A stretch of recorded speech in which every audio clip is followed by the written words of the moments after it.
فرمایا بہتر صدقہ وہ ہے جو ناراض غریب رشتہ دار کو دیا جائے. اگر وہ پھنس گیا ہے، مجبور ہے، ناراض ہے، تو اس کو اگر دیں گے تمہارا نفس اس میں شامل نہیں ہوگا، تو یہ افضل صدقہ ہے جو ہر صورت میں قبول ہی قبول ہے. رزق اضافے کا ایک اور سبب الاحسان الی الضعفاء، جو کمزور لوگ ہیں ان کے ساتھ اس نے سلوک کرنا. الانفاق علی طلبۃ العلم، طالب علموں پہ خرچ کرنا، یہ بھی رزق میں اضافے کا سبب اور ذریعہ ہے. وہ حضرت بابا فرید نے کہا نا، چھٹا رکن دین کا روٹی ہے. گھر میں کچھ نہ ہو تو پھر نہ نماز اور نہ ہی دیگر امور کی لذت آتی ہے. تو یہ رزق فراواں اور وسیع اور مبارک نصیب کر دے اللہ. تو اس کے لیے ایک اور وظیفہ میں دیتا ہوں، اور وہ یہ کہ مغرب کے بعد 21 مرتبہ سورۃ الکوثر پڑھ لیں، کثرت ہو جائے گی انشاءاللہ. اول خدوشی پڑھ لیں، 5-7 منٹ لگتے ہوں گے. تو سورہ کوثر 21 مرتبہ روزانہ مغرب کی نماز کے بعد پڑھیں. اور اگر بہت زیادہ مسائل ہیں تو ہر نماز کے بعد پڑھ لیں. تو انشاءاللہ آپ دیکھیں گے کہ گھر میں برکتیں اترتی محسوس ہوں گی، انوار کا نزول ہوتے محسوس کریں گے. تو یہ وہ رزق کے اسباب ہیں، اگر ہم اختیار کر لیں تو ہم اللہ کی خاص رحمتوں کے حقدار ہوں گے.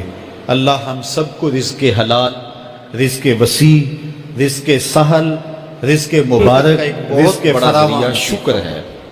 ارشاد فرمایا لَإِن شَكَرْتُمْ لَأَزِيدَنَّكُمْ، اگر تم شکر کرو گے وہ تمہیں اور زیادہ عطا کرے گا.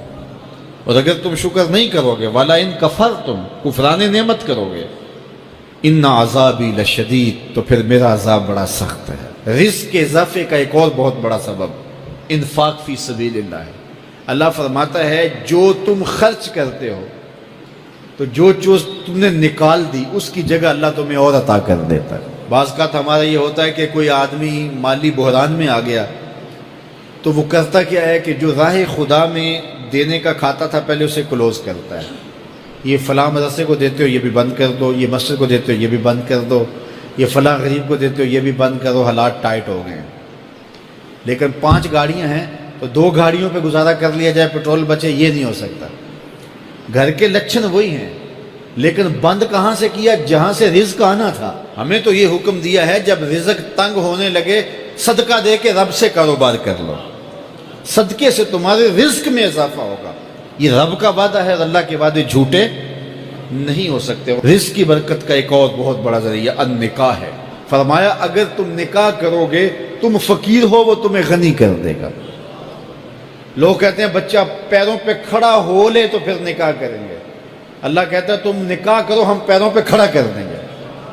ہمارا فلسفہ اپنا ہے، اس کا حکم اپنا ہے. وہ کہتا ہے ابھی تو یہ اپنے لیے نہیں کماتا، تو جو آئے گی اس کو کہاں سے کھلائے گا؟ میاں جس نے آنا ہے اس نے اپنا رزق لے کے آنا ہے. تو بچوں کی شادیاں کرو، اگر وہ جوان ہو گئے رزق نصیب ہوگا.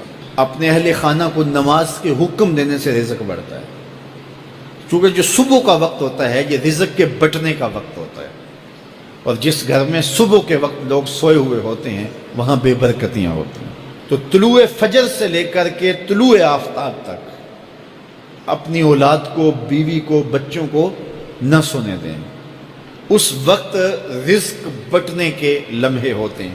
کثیر دعائیں مانگیں، تلاوت کلام مجید پڑھیں، اور نماز فجر مرد حضرات مسجدوں میں جا کے باجماعت ادا کریں، اور گھروں میں جو ہے وہ بیٹیاں بہنیں مصلے بچھا لیں، تو اللہ کی رحمتوں کا نزول ہوگا. اب ایک حدیث میں رزق کے اضافے کا ایک اور نسخہ ارشاد کیا گیا. میرے حضور نے فرمایا جو شخص یہ چاہتا ہے کہ اس کے رزق میں برکتیں ہوں اور اس کی عمر میں اضافہ ہو تو وہ اپنے رشتہ داروں کے ساتھ سلوک اچھا کرے. رشتہ داروں کے ساتھ اگر اچھا سلوک کرو گے تو پھر تمہارے رزق میں برکت ہو.